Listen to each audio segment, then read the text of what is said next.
Hay historias que se cuentan casi en secreto, ¿no? De esas que pasan de abuelos a nietos, al lado de un fuego. Son historias que nos conectan con el porqué de las cosas, hasta con lo que comemos todos los días.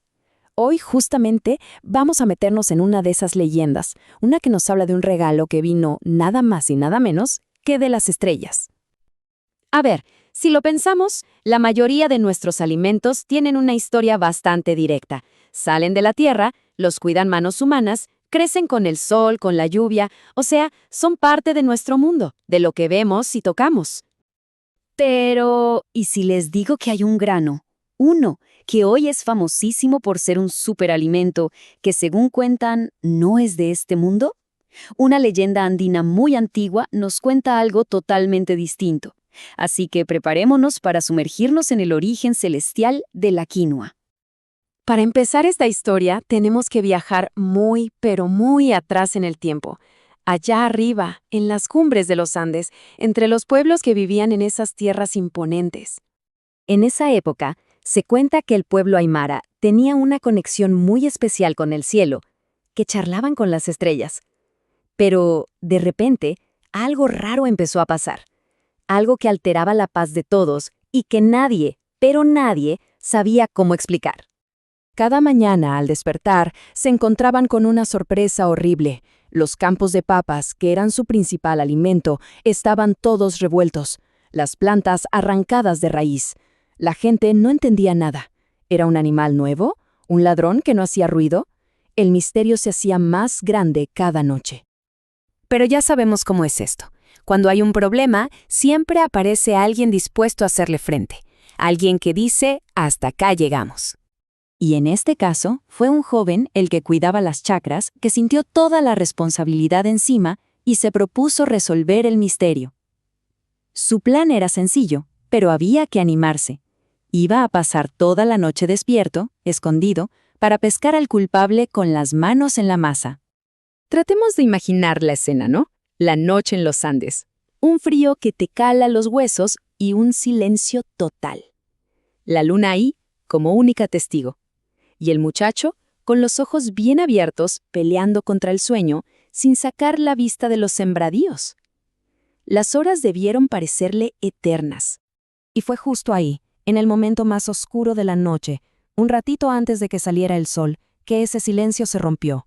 Algo totalmente fuera de lo común estaba por pasar. De la nada, apareció una luz en medio del campo.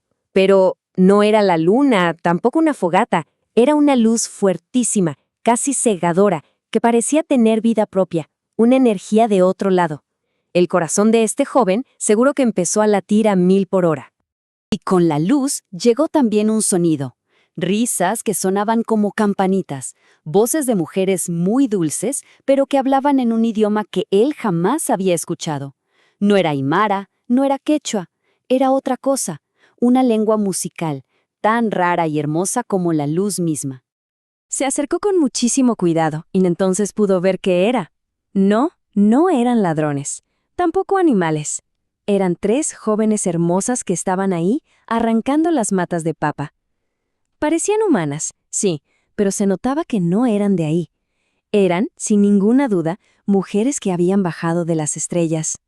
El asombro del muchacho duró un segundo, porque enseguida se dio cuenta de que tenía que hacer algo, avisarle a su gente. Y bueno, ese encuentro estaba por dar un giro que nadie se esperaba.